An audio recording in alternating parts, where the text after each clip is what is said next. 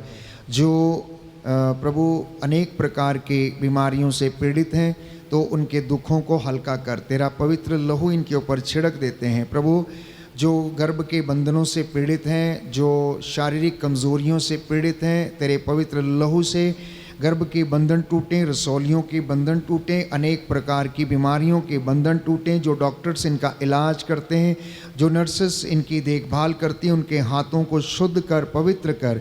वो हाथ इनके नहीं परंतु आपके हाथ हों और इन तमाम बीमारों को, रोगियों को प्रभु शिफा देना, चंगाई प्रदान करना। इसके लिए हम प्रार्थना करते हैं। हे पिता हमारी प्रार्थना सुन। आप सबके लिए जो मेरे साथ इस वक्त ऑनलाइन प्रार्थना में जुड़े हुए हैं, मैं प्रार्थना करता हूं प्रभु आपके परिवारों को अपना अनुग्रह दे। आपके बच्चों को अगर किसी एडिक्शन में है तो उनसे वो आज़ाद करे। नशे की एडिक्शन, गलत संबंधों के एडिक्शन, बुरे कामों के एडिक्शन, यदि इस प्रकार से उनके जीवन को प्रभु बंधन में बांधे हुए तो उन्हें आज़ाद कर। हे प्रभु अपने इन बच्चों के परिवारों को अपने लहू का बाड़ा प्रदान कर। तेरे स्वर्गदूत इनकी अगुवाई करें। डर, खौफ, खतरे, शैतानी ताकतों, प्रलोभन से, दुरात्मा शक्तियों से इन्हें बचाएं। इनके कामकाज में इनकी सहायता कर। हे प्रभु इनके बिजनेस में, इनकी संस्थाओं में, इनके कामकाज, खेती बाड़ी में, खेत खलियानों में तेरा अनुग्रह इन्हें मिले। जैसा इन्होंने विश्वास किया इनके जीवन में पूरा हो, इसके लिए हम प्रार्थना करते हैं। हे पिता हमारी प्रार्थना सुन। जो निराश हैं, जो टूटे हुए हैं, जो मन से उदास हैं, जिनको रास्ता नहीं दिखाई दे रहा, कई लोगों ने आत्महत्या करने का सोचा और प्रयास भी किया, प्रभु इन्हें क्षमा कर। इनके जीवन पर तेरा आशीर्वाद ठहरे। तेरा स्वर्गदूत रफाइल, मिखाइल, गैब्रियल इनको संरक्षण प्रदान करे। इनके घरों में शांति बहाल कर। प्रभु शैतानी फंदों से इन्हें आज़ाद कर। इसके लिए हम प्रार्थना करते हैं। हे पिता हमारी प्रार्थना सुन। अपने लिए भी प्रार्थना कीजिए कि प्रभु हमारे हाथ पैरों में बल दे और हमारी हड्डियों को सुरक्षित रखे और हमारी शारीरिक दुर्बलताओं से हमें आज़ाद करे। हमारे आध्यात्मिक जीवन की कमियों, कमज़ोरियों से हमें आज़ाद करे। हमें प्रभु के साथ जुड़े रहने की कृपा मिले, जिससे कि हम उसके सानिध्य को महसूस कर सकें। इसके लिए हम प्रार्थना करते हैं। हे पिता हमारी प्रार्थना सुन। जो रोग शैया पर हैं, लकवे से पीड़ित हैं, अनेक प्रकार की भयंकर लाइलाज बीमारियों से पीड़ित हैं, प्रभु इन्हें इनके दुखों में हिम्मत और सांत्वना प्रदान कर। इन्हें चंगाई दे। जैसे तूने अर्धांग रोगी को चंगा किया, 38 बरस के रोगी को चंगा किया, कुबड़ी स्त्री को सीधा किया, पेतरुस की सास जो बुखार से पीड़ित थी, तूने उसका हाथ छुआ और बुखार जाता रहा। हे प्रभु इन तमाम बच्चों को भी आशीष और चंगाई प्रदान कर। इसके लिए हम प्रार्थना करते हैं। हे पिता हमारी प्रार्थना सुन। हम विश्वास में और पवित्रता में बढ़ते जाएं। तेरा आत्मा हमारी अगुवाई करे। अपने वरदानों से हमें भरे। तेरे वचन को सुनने, समझने और उस पर चलने की हमें कृपा मिले। इसके लिए हम प्रार्थना करते हैं। हे पिता हमारी प्रार्थना सुन। जो अपने घर से दूर चले गए, बिछुड़ गए हैं, जो प्रभु किसी कारणवश मन मुटाव के तहत लड़ाई झगड़ा करके घर से बाहर चले गए, खो गए हैं, उन्हें वापस लाने की कृपा कीजिए। आपका वचन लूकस के सुसमाचार अध्याय 19 पद संख्या 10 में कहता है कि मानव पुत्र जो खो गया था उसे ढूंढने और बचाने के लिए आया। ये वचन आज उन लोगों की ज़िंदगी में पूरा हो जाए जो घर से दूर चले गए, खो गए हैं, गुम हो गए हैं। गुमशुदगी की रिपोर्ट लिखाई है प्रभु, उनको ढूंढने का और लाने का प्रयास करें, उन्हें सुरक्षित रखने की कृपा करें। इसके लिए हम प्रार्थना करते हैं। हे पिता हमारी प्रार्थना सुन। अपनी निजी ज़रूरतों को प्रभु के सामने रखना, घुटना टेकना, जो विश्वास आपने व्यक्त किया है, जो आपने मांगा है, जिसने जिसने खटखटाया है, जिसने हृदय से ढूंढा है, सच्ची आत्मा से आराधना किया है, प्रभु आप सभी लोगों को आपके विश्वास के अनुसार उद्धार प्रदान करें। विशेष रूप से जो नौकरी की तलाश में हैं, विवाह करने की सोच रहे हैं, अच्छे वर वधू की तलाश में, जिन्होंने अपने डॉक्यूमेंट्स दफ्तरों में लगाए हुए हैं, जो इंटरव्यूज़ देने वाले हैं, सब के लिए मैं प्रार्थना करता हूँ प्रभु अपनी मर्ज़ी के मुताबिक आपकी ज़िंदगी में काम करें। इसके लिए हम प्रार्थना करें और कहें, हे पिता हमारी प्रार्थना सुन। हाथों को जोड़ें, सिरों को झुकाएं। मैं आपके लिए प्रार्थना करूंगा, प्रभु आपको आशीष और अनुग्रह प्रदान करें। सर्वशक्तिमान शाश्वत दयालु पिता ईश्वर, तेरे इन भक्तों ने, तेरे बच्चों ने तेरी आराधना की, स्तुति की है। हे प्रभु अब इनके घरों में तेरा अनुग्रह ठहरे, इन्हें अपने जीवन से और तेरे पवित्र आत्मा के अनुग्रह से चंगा करने की कृपा कर। जैसा इन्होंने विश्वास किया इनके जीवन में पूरा हो जाए। इनके पूरे परिवार को चौखटों बिछौनों आटा गूंदने की परात को तेरे लहू से बाड़ा करते हैं। तेरे लहू का अभिषेक और मसा इन्हें प्रदान कर। हे प्रभु जो योजनाएं इन्हें बनाई हैं, इन्होंने बनाई हैं, तुझे पसंद आए। जो बच्चे नौकरी की तलाश में हैं, पढ़ाई लिखाई कर रहे हैं, हे प्रभु इनका मन दूषित ना हो, इन्हें पवित्रताई का वरदान प्रदान कर। इनके जीवन को सुरक्षित रख, शैतानी ताकतों बदरूहों के लश्करों से इन्हें बचा के रखने की कृपा प्रदान कर। इनके जीवन से बंधन टूटे, एक दूसरे को क्षमा करने वाले बन सके, इनके लिए प्रबंध कीजिए। नौजवान बेटे बेटियों का जीवन पवित्र रख और इन्हें शैतानी फंदों से बचा के रखने की कृपा कर। हे प्रभु हमारे इस मिनिस्ट्री के एक एक व्यक्ति को अनेक प्रकार के जो काम करते हैं, मध्यस्थता करते हैं, सेवकाई करते हैं, अनुग्रह और शांति प्रदान कर। हे प्रभु जितने भी लोग इस वक्त ऑनलाइन प्रार्थना में जुड़े हुए हैं, जैसा ये प्रार्थना कर रहे हैं, मांग रहे हैं विश्वास के साथ, इनके विश्वास और मन्नतों को पूरा करने की कृपा कर। इन्हें अपने विश्वास में सुदृढ़ बने रहने की कृपा कर। प्रसव जो गर्भावस्था में है महिलाएं, उन पर दया कर। जच्चा और बच्चा दोनों को आशीष प्रदान कर, तेरा अनुग्रह उन पर उतरे। जो नवविवाहित हैं प्रभु अपने जीवन में एक दूसरे का आदर करें, सम्मान करें, और तो उनके जीवन का साक्षी है प्रभु अपना अनुग्रह इन्हें प्रदान करना। जो दफ्तरों में तैनात हैं निस्वार्थ रूप से तेरी सेवा करते जाएं और निष्पक्ष रूप से अपने सभी कार्यों को पूरा कर सके। हमारी प्रार्थना सुन ले हमारे उद्धारकर्ता यीशु प्रभु के द्वारा। आमीन।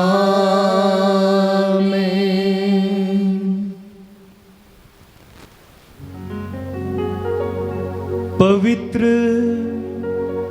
परम प्रसाद की आराधना हो, स्तुति हो, महिमा हो सदा सर्वदा। पवित्र परम प्रसाद की आराधना हो, स्तुति हो, महिमा हो सदा सर्वदा। पवित्र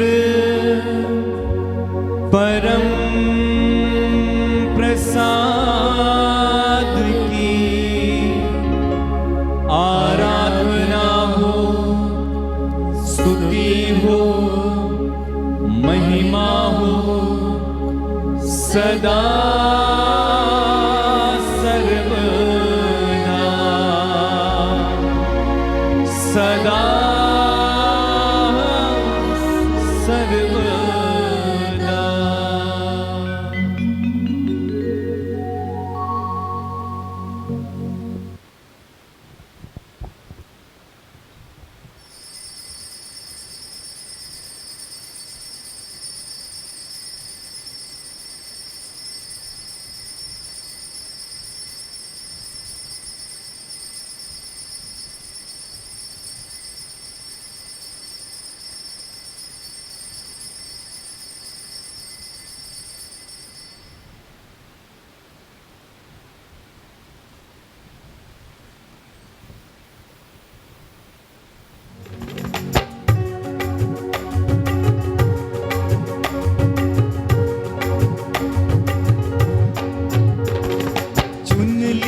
यीशु का नाम, दिल में चुन लिया यीशु का नाम। गाएं। चुन लिया यीशु का नाम, दिल में चुन लिया यीशु का नाम। चुन लिया यीशु का नाम, दिल में चुन लिया यीशु का नाम। चुन लिया यीशु का नाम, दिल में चुन लिया यीशु का नाम। मधु से मीठा नाम, हालेलुया, मधु से मीठा नाम, सबसे वो प्यारा नाम, हालेलुया, सबसे वो प्यारा नाम। चुन लिया यीशु का नाम, दिल में चुन लिया यीशु का नाम। चुन लिया यीशु का नाम, दिल में चुन लिया यीशु का नाम।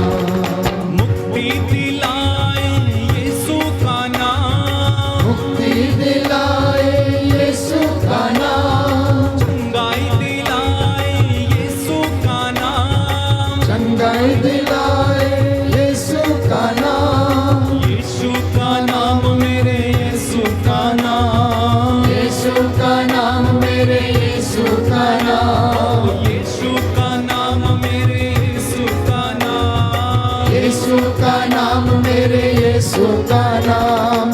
चुन लिया यीशु का नाम, दिल में चुन लिया यीशु का नाम। चुन लिया यीशु का नाम, दिल में चुन लिया यीशु का नाम। सबको जय यीशु की। प्रभु आपको आशीष दे। आज का जो वचन आपने सुना है 100 गुना 60 गुना 70 गुना आपकी ज़िंदगी में फल उत्पन्न करे। आज की रात्रि प्रभु आपको स्वर्गदूतों का संरक्षण दे और आप उसकी कृपा में बढ़ते जाएं। इस लिंक को आप मित्रों के साथ अवश्य साझा करें ताकि उन्हें भी प्रभु अपने वचन के द्वारा अनुग्रह और चंगाई प्रदान करें। God bless you.